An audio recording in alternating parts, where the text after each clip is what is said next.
Sa mga gumawa ng karumal-dumal na krimen na ito, alam namin na desperado kayo. Kaya nyo ginagawa ito sapagkat hindi nyo kayang sagkaan ang pagsulong ng kilusang mapagpalaya at naghahangad ng tunay na katarungan sa ating lipunan. Paslang. Si Pastor Berlin ay kagagaling lamang sa kanyang pinaglilingkurang simbahan sa Malaban Evangelical Church, Binyan, Laguna, nang maganap ang pagduko. Saksi sa insidente ang kanyang asawa at 3 anak. Between 5 to 5:30, pauwi na kami. So, anniversary kasi ng church, tsaka despedida ng church para sa kanya dahil lilipat na siya ng destino. Mga 100 meters pa lang kami nakakalayo sa church. Biglang may nag-overtake na L300 na FB band. Tinted yung bintana. Nagulat kami kasi may biglang bumabang mga armadong lalaki. Pilit na pinabababa si Pastor Berlin, ang sabi niya, meron kaming warrant of arrest, sabi niya. Pakita niyo yung warrant of arrest. Basta sumama ka na lang, sabi niya. Habang pinipigilan ng anak mo yung pagdukot sa kanyang tatay, may 2 pang militarin pumunta dun sa kabilang side at kinuha namang sapilitan yung aking bag. Nung nag-overtake nga po yung van, may bumabang 3, tapos yung 2 po doon, armado po.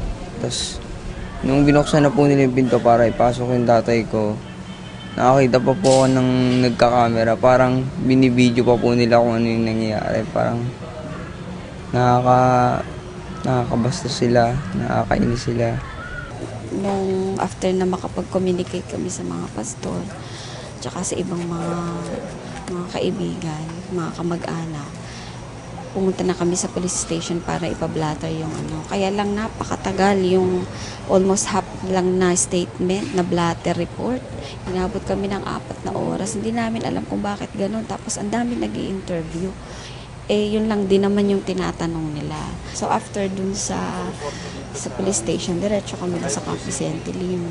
So pinag-intay pa rin kami sa gate kasi kailangan pa rin ng mga approval ng mga higher official bago kami papasukin. Parang ang tingin ko parang delaying tactics din ito para hindi namin pero hindi namin nakita. Hanggang ngayon di namin alam kung nasaan siya. Kinagabihan ng May 28, natagpuan na si Pastor Berlin. Bago ito ay nakatawag pa siya sa kanyang asawa para sabihing nakapiit siya sa Camp Pantaleon Garcia, Provincial Police Office sa Imus, Cavite. Tama ang hinala ng lahat na walang ibang salarin sa pagdukot kung hindi ang mismong mga pulis at militar. Samantala, pinalalabas ng PNP na lehitimong pang-aaresto ang ginawang pagdukot kay Pastor Berlin sa bisa umano ng warrant kaugnay ng 2 kaso. Isang inciting to sedition noong pang 1988 at isang gawa-gawang murder case noong 1990.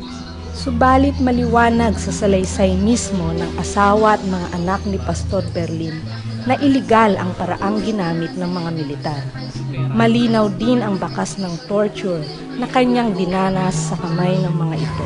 So nalaman natin na matindi yung inabot niya sa torture, no?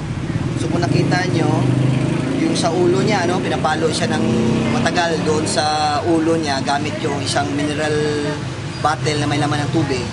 Ginagamit yon sa ulo, palo sa ulo, sa lieg, sa likod.